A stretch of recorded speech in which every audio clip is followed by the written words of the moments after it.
Thank you for signing up for the Run for Education. You will have just completed your registration, and now we are going to show you how to share your fundraising page. Click on Menu. Scroll down under Fundraising and click Share Fundraising Page.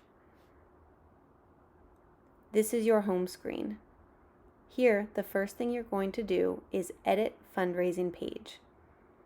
You can add a display name, your fundraising goal, and a short description about yourself and why you are running the Run for Education.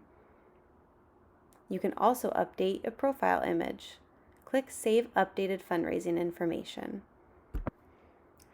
Towards the bottom of your homepage is where you can see your achievements. You can earn fun badges for each donation that you get. To the right is your team dashboard, Monterey Elementary. Here you can see the total amount raised and your own personal goal.